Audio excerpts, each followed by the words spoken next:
Hello මේ ඔයාලා wedding එකෙන් පස්සේ කිසි කතාවක් නැහනේ. වෙඩින් එකෙන් කිව්වේ. ඔහෙගේ හෙලෝ වැරදි මම්මේ. නෑ මම මේ පියදාස අංකල් කතා කරන්නේ ඔහෙගේ වෙඩින් එකට ආවේ.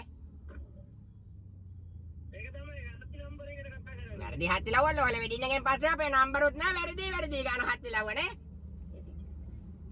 හෙලෝ නෑ මම මේ කතා කරේ මොකක්ද දන්නේ පුතේ? නෑ ඔයගේ වෙඩින් එක දවසේ මම ඔයාලට රුපියල් 10000ක් දීලා ගිහිල්ලානේ ඔය හත්තිලව්ව වැරදිලා. නෑ අපේ පවුල මට 10000ක් දුන්නා. ගෙදර එනකම් බඩු ටිකකුත් අරන් එන්නත් එක්ක වෙඩින් එකට 5000ක් දෙන්නේ කියලා. මල හත්තිලව්වයි ඔයාලා අයියක් දන්නේ නෑ එහෙනම්.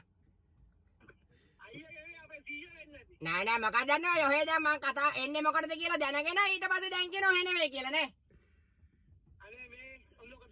නෑ අවංගෙම මේ අහන පුතේ. හෙලෝ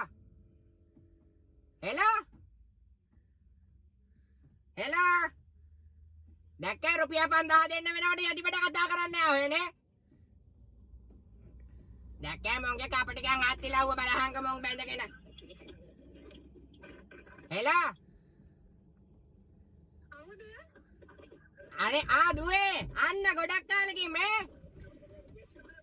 හෙලෝ මොකද්ද ඔය හුලං සද්දේ? හත්තිලව්ව ෆෑන් එක දාලායි. හෙලෝ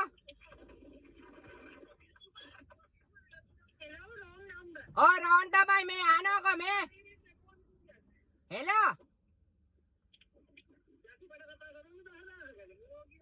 නෑ මං එදා ඔලේ වෙඩින් එකට අවිල රුපියල් 10000ක් දීලා හත්තිලව මට එකෙන් 5000ක් ගන්න හැකෙයි.